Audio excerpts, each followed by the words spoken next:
سب کچھ ہو جائے جو عباس ہمیں ڈرا رہا ہے تو ہمیں ملے گا کیا؟ آپ نے کہا تمہیں جنت ملے گی۔ کہنے لگے پھر کوئی مسئلہ نہیں، ہاتھ بڑھائیے۔ تو آپ نے ہاتھ بڑھایا تو سب سے پہلے حضرت ابو الہیثم اور دوسری روایت میں برا بن معرور، ان دونوں میں سے کسی ایک نے آپ کے ہاتھ پر بیعت کی، پھر باقی 70 نے کی۔ عورتیں آگے بڑھی، ام منی ام عمارہ، آپ نے کہا نہیں میں عورتوں کو ہاتھ نہیں لگاتا، تمہاری بیعت ہو گئی۔ تو عبداللہ بن رواحہ کہنے لگے یا رسول اللہ حملہ کر دیں مکے والوں کا؟ کہنے ابھی نہیں، ابھی تم خاموشی سے اپنے خیموں میں چلے جاؤ۔ اب یہ سارے نوجوان تھے جو مدینے کے بڑے لوگ تھے، ان کو پتہ ہی نہیں تھا، جو بڑے سردار تھے۔ تو شیطان نے مینا کی پہاڑی پہ کھڑے ہو کے چیخ لگائی، مکے والوں تمہارے خلاف یثرب والوں نے سازش کر دی، میں قتل کے منصوبے بن گئے۔ جب آواز گونجی تو صبح ہوئی تو انہوں نے یثرب کے سردار بلا لیے، کیا کر رہے ہو تمہارا خلاف؟ ان کو تو پتہ ہی نہیں تھا، تو سارے نوجوان کر رہے تھے۔ ان کا اللہ کی قسم تو کچھ بھی نہیں کر رہے ہیں۔ تو پھر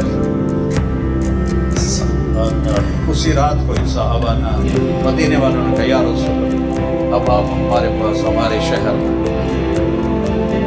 تو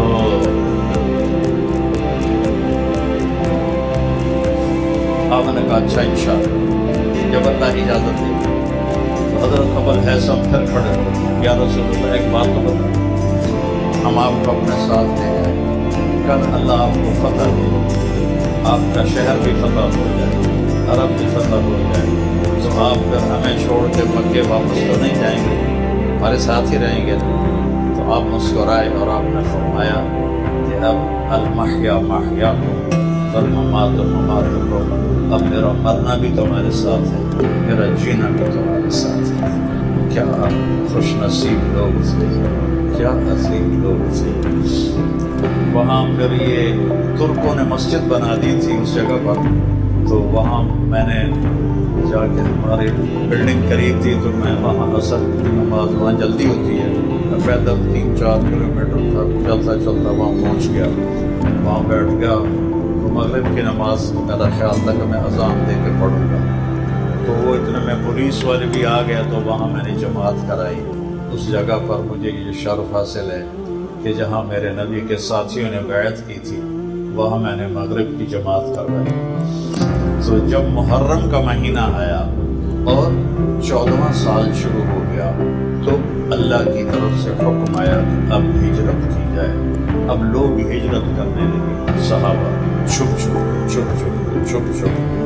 ابو بکر نے اجازت مانگی، آپ نے کہا نہیں۔ تو کہنے لگے کیا میں آپ کے ساتھ جاؤں گا؟ کہنے لگے ہاں تم میرے ساتھ جاؤ۔ تو وہ رونے لگے، کہنے لگا میں نے ایک اونٹنی بھی پالی ہوئی ہے اسی کام کے لیے، آپ کو ہدیہ دوں گا؟ نہیں، میں اس کے پیسے دوں گا۔ حضرت عمر رضی اللہ عنہ نے اجازت مانگی، آپ نے دے دی۔ باقی سب چھپ چھپ کے جا رہے تھے۔ حضرت عمر نے ہتھیار سجائے، زرہ پہنی، ترکش میں تیر ڈالے، تلوار نیام میں ڈالی، نیزہ پکڑا، وہ ڈھال لٹکائی اور آ گئے بیت اللہ میں، آ کے طواف کیا۔